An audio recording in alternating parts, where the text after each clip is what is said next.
वो रात एक काली अमावस्या की थी। उस रात में करण जो था अपने एक दोस्त के साथ अपने काम से लौट रहा था, लेकिन शायद आज उन्हें काफ़ी ज़्यादा देर हो चुकी थी। और जब वो काम से लौट रहे थे तो उन्हें रास्ते में एक बूढ़ा आदमी मिला, जो कि शायद रास्ते पर कुछ तलाश रहा था। उन्हें समझ नहीं आ रहा था कि आखिर वो क्या ढूंढ रहा है। उस बूढ़े आदमी को रास्ते पर किसी चीज़ को ढूंढते हुए जब वो दोनों दोस्त देखते हैं तो करण जो था अपने दोस्त से कहता है, यार हम तो रोज़ ही इस रास्ते से आते और जाते हैं, लेकिन आज से पहले तो ये बूढ़े बाबा को कभी इस रास्ते पर नहीं देखा। आखिर ये है कौन और क्या तलाश रहे हैं इस रास्ते पर। तो जो करण का दोस्त था वो भी कहता है कि हाँ यार, तुम कह तो ठीक ही रहे हो, हम तो हमेशा ही इस रास्ते से आते और जाते रहे हैं, लेकिन इससे पहले तो इन्हें कभी यहाँ नहीं देखा। एक काम करता हूँ, मैं जाकर इनसे पूछता हूँ कि ये कौन है और क्या तलाश रहे हैं, तुम यहीं खड़े रहो। फिर जो वो करण का दोस्त था वो उस बूढ़े बाबा के पास जाकर उससे बात करता है। तो कुछ देर बात करने के बाद जो था करण का जो दोस्त था वो भी करण को हाथ देकर वहाँ पर बुलाता है। तो करण का जो दोस्त था वो कहता है कि देख यार, ये बूढ़े बाबा हैं, इनकी घर की चाबी कहीं यहीं खो गई है, तो ये कह रहे हैं कि क्या हम इनकी मदद कर सकते हैं। तो इस पर करण जो था वो कहता है, मदद करने में कोई हर्ज नहीं है, लेकिन बात तो अजीब ये है कि इनका घर तो कहीं नज़र नहीं आ रहा है यहाँ पर। तो इस पर वो बूढ़े बाबा ने कहा, बेटा मेरा घर यहाँ नहीं, यहाँ से उल्टे हाथ की तरफ एक मोड़ है, वहीं पर मेरा घर पड़ता है। तो इस पर करण मन में सोचने लगा, यार ऐसे कैसे हो सकता है, मैंने तो वहाँ पर कोई घर नहीं देखा, वो रास्ता तो खाली पड़ा है। लेकिन दिल और दिमाग की बातों को साइड कर करण जो था वो उस बूढ़े बाबा की मदद करने के लिए तैयार हो जाता है। उसने सोचा कि उन्हें काफ़ी देर हो रही है तो वो जल्दी से उस बूढ़े बाबा की मदद करके वहाँ से निकल जाएंगे। फिर इसके बाद जो था करण और उसका दोस्त उस बूढ़े बाबा की मदद करने के लिए उस रास्ते पर यहाँ वहाँ उनके घर की चाबी को तलाशने लगे। थोड़ी बहुत घास थी जिसमें वो थोड़ा ढूंढने की कोशिश कर रहे थे, लेकिन उन्हें जो चाबी थी वो अभी तक मिल नहीं पा रही थी। इसी बीच जो है ढूंढते ढूंढते उन्हें पता नहीं चला कि वो किस रास्ते पर आ गए हैं। यहाँ पर करण ने थोड़ा अपने आसपास के तरफ देखा, उस एरिया को देखा, तो उसने पाया कि वो जिस रास्ते पर अभी चाबी तलाश रहे थे ये तो वो रास्ता नहीं है। तो यूँ चलते चलते ढूंढते ढूंढते आखिर ये किस रास्ते पर आ गया है। तो यहाँ पर वो खड़ा होकर अपने दोस्त से बोलता है कि यार ये वो जगह तो नहीं है जहाँ पर हम अभी थे। तो इस पर जो करण का दोस्त था वो कहता है, हाँ यार तू कह तो सही रहा है, और देख ज़रा वो बूढ़े पापा कहाँ चले गए जिनकी हम मदद कर रहे थे। तो करण जो था वो कहता है कि मुझे लगता है कि शायद उन्हें अपने घर की चाबी मिल गई होगी और वो उसे लेकर यहाँ से चले गए, लेकिन बड़ी अजीब बात है, उन्हें ये हमें बता देना चाहिए था, हम बेकार में अपना टाइम वेस्ट यहाँ कर रहे थे। इसके बाद जो था करण और उसका दोस्त जो था वो वहाँ से जाने लगे। तभी उन्हें पीछे से किसी की आवाज़ सुनाई दी।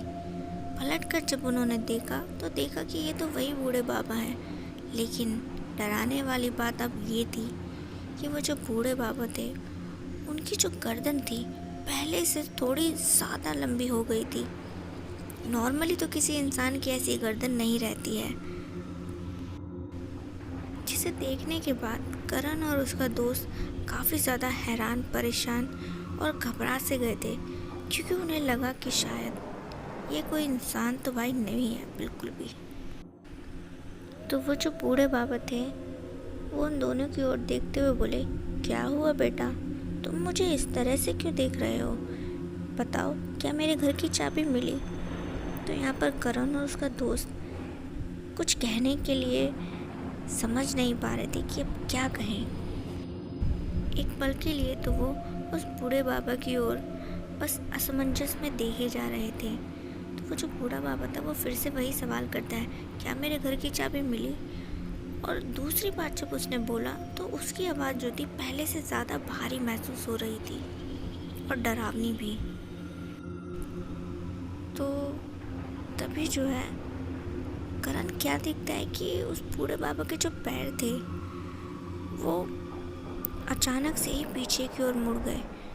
इतना देखने के बाद उसकी आंखें फटी की फटी रह गई। साथ ही उसके दोस्त ने भी ये नज़ारा जब देखा तो उसका भी दिल दहल गया और अब उनकी आंखों के आगे ये साफ दिखाई दे रहा था कि वो कोई इंसान नहीं बल्कि कोई भूत प्रेत है।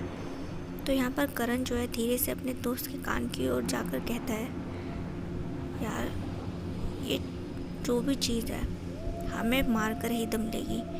इससे पहले ये हमें कुछ भी करे हमें यहाँ से भाग चलना चाहिए। तो यहाँ पर जो करण का दोस्त था वो भी हाँ में सिर हिलाता है और फिर दोनों दोस्त उस रास्ते पर जैसे ही भागने लगते हैं तो उन्हें ऐसा लग रहा था कि वो भागना तो आगे की ओर जा रहे हैं, लेकिन उनके जो कदम है वो जैसे एक ही जगह जम से गए हैं। उन्हें समझ नहीं आ रहा था कि क्या किया जाए। उनके कदमों की जो रफ्तार थी वो पहले से काफ़ी ज़्यादा धीमी महसूस हो रही थी। ऐसा लगता था जैसे अब पैरों में जान ही ना बची हो आगे की ओर भागने के लिए, लेकिन फिर भी वो अपनी कोशिश को जारी रखते हुए आगे की ओर भागने लगे थे। इसी के साथ दोनों दोस्त जब पीछे की ओर थोड़ा मुड़कर देखते हैं तो उन्होंने पाया कि वो जो बूढ़ा बाबा था अब पहले से ज़्यादा भयानक और डरावना हो चुका था और वो भी उनकी ओर ही चला हुआ आ रहा था। उसकी जो रफ्तार थी काफ़ी ज़्यादा तेज़ थी, लेकिन वो चल कर आ रहा था। उसमें भी उसकी रफ्तार ऐसी लगती थी जैसे वो दौड़ रहा हो। वहाँ से दौड़ते दौड़ते जो दोनों दोस्त थे एक जगह पहुँचे तो उन्होंने पाया कि वहाँ पर एक कुआं है और उस कुएं पर लिखा था कि अगर इस मायावी दुनिया से बाहर निकलना है तो इसमें से ही होकर जाना होगा। तो यहाँ पर करण जो था उसे कुछ समझ नहीं आ रहा था कि अब क्या किया जाए। उन्हें लगा कि अगर कहीं वो इस कुएं में गए तो और बड़ी मुसीबत में ना पड़ जाए, लेकिन फिर करण ने सोचा कि वैसे भी हम इस मुसीबत में तो पड़ ही चुके हैं, अब अगर इससे बाहर निकलने के लिए इस कुएं में जाना भी पड़ता है तो क्या बड़ी बात है।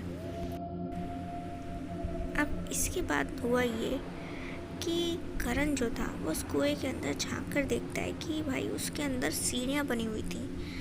तो कि चलो अच्छा है यार, हमें इसमें छलांग नहीं लगानी पड़ेगी, नहीं तो हम तो वैसे ही परेशान हैं इतने, हमारी तो हड्डी पसली ही टूट जाती इसमें गिरने के बाद। तो ऐसा सोचने के बाद वो जो है दोनों दोस्त उसमें कुएं के अंदर उतर जाते हैं। सीढ़ियों से होते हुए जब वो एंड में नीचे पहुंचते हैं तो वहाँ पर उन्हें कुछ आवाज़ें सुनाई थी। आवाज़ें कुछ ऐसी थी जैसे कि कोई इंसान मंत्र पढ़ रहा हो। तो उस कुएं के अंदर एक सुरंग थी, उस सुरंग में आके जाकर एक कमरे जैसा कुछ था। तो उस कमरे के अंदर एक पंडित जैसा इंसान, साधु टाइप का इंसान कोई बैठा हुआ था। तो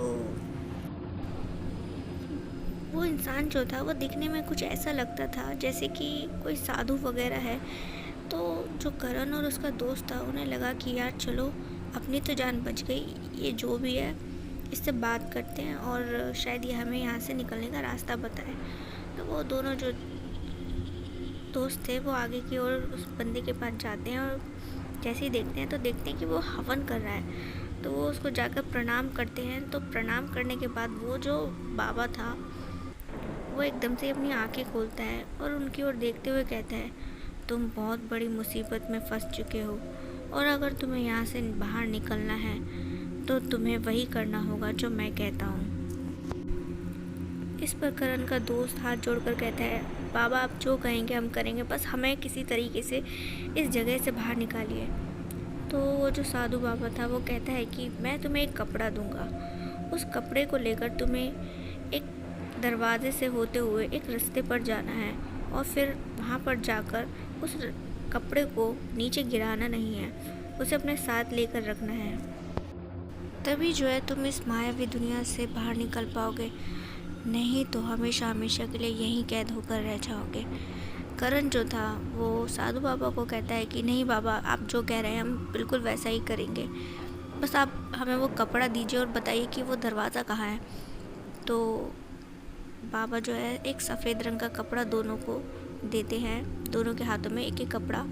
और तभी अचानक से ही वो जो कमरा था उसके अंदर एक दरवाज़ा नज़र आता है उन्हें, जो कि पहले नहीं नज़र आ रहा था। दोनों हैरान थे कि अभी तक तो कोई दरवाज़ा नहीं था, ये अचानक से कहाँ से दरवाज़ा आ गया।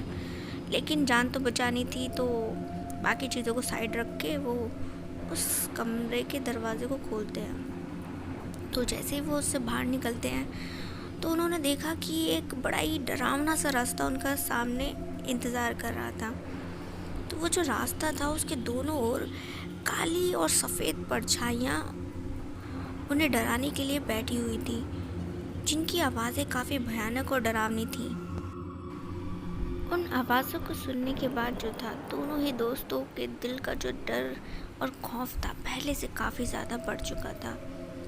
लेकिन हिम्मत वो दोनों अभी तक हारे नहीं थे, और अपनी हिम्मत को बटोरते हुए दोनों किसी तरीके से उस रास्ते पर जैसे आगे की ओर बढ़ रहे थे, वो काली और सफ़ेद परछाइयाँ उन्हें पूरी तरीके से डराने में अभी तक लगी हुई थी। फिर चलते चलते दोनों को ऐसा लगने लगा जैसे कि उन्हें चक्कर आ रहे हैं और वो किसी आसमान से नीचे की ओर गिर रहे हों। और इसी बीच उनकी आंखें बंद हो गईं, और जब उन्हें होश आया तो उन्होंने देखा कि अब वो वापस से उसी रास्ते पर हैं जहां उन्हें वो बूढ़ा आदमी मिला था।